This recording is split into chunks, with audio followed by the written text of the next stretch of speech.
November 1918. After more than 4 years of relentless artillery fire, the guns on the Western Front fell silent. It was a sudden, jarring transition that followed the mobilization of over 70 million soldiers across a global battlefield. Behind the front lines, entire regions of Europe had been hollowed out, leaving cities and countrysides reduced to shattered stone. The final count shocked the nations involved. 10 million soldiers had been killed in action. Millions more civilians were lost to the resulting famine, disease, and violence. The scale of those losses left a permanent scar on the human psychology of the era. It convinced the mourning nations that a conflict of this magnitude could never be allowed to happen again. By late 1918, the German war machine had run out of food and materials. Sailors mutinied, and workers protested in the streets until Kaiser Wilhelm II abdicated, ending the German Empire. The news triggered massive celebrations across Allied cities.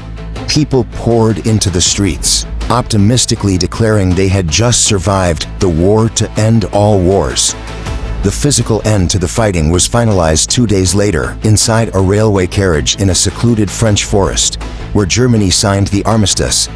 The fighting had stopped, but the public celebrations were premature. The upcoming diplomatic decisions would secretly set a timer for global destruction. In 1919, leaders from the victorious Allied nations gathered at the Paris Peace Conference to dictate the future of global geopolitics. The negotiations were dominated by 3 distinct voices. United States President Woodrow Wilson arrived with a vision of long-term diplomacy, hoping to establish a permanent global peace. British Prime Minister David Lloyd George took a more pragmatic stance, prioritizing the security of British naval routes and the expansion of its empire.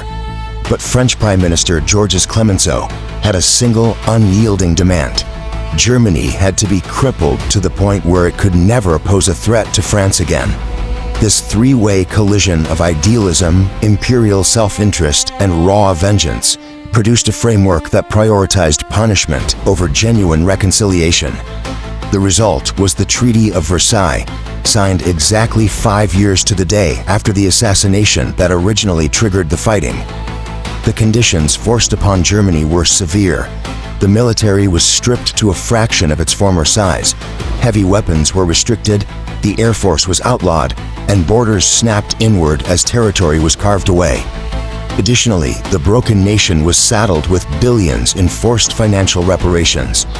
By forcing Germany to accept total responsibility for the war and stripping its ability to recover, Versailles functioned as a mechanism of economic and psychological humiliation.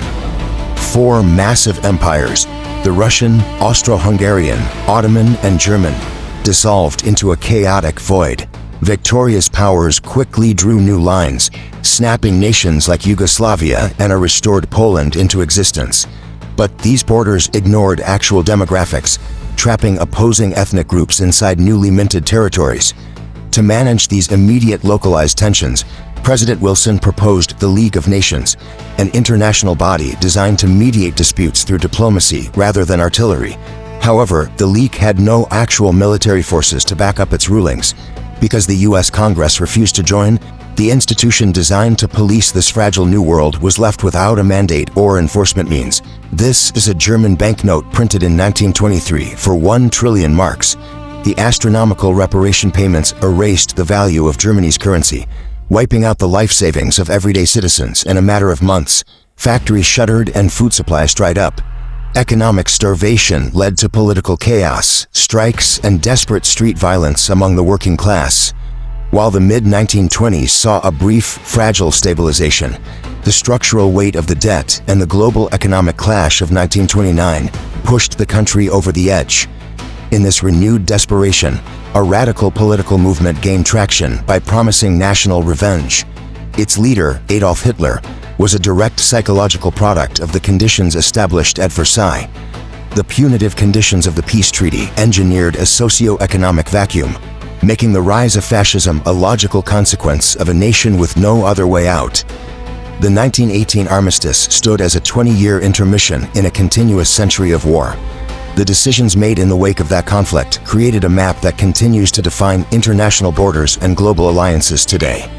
History demonstrates that a peace constructed entirely upon humiliation only serves as a blueprint for the next catastrophe.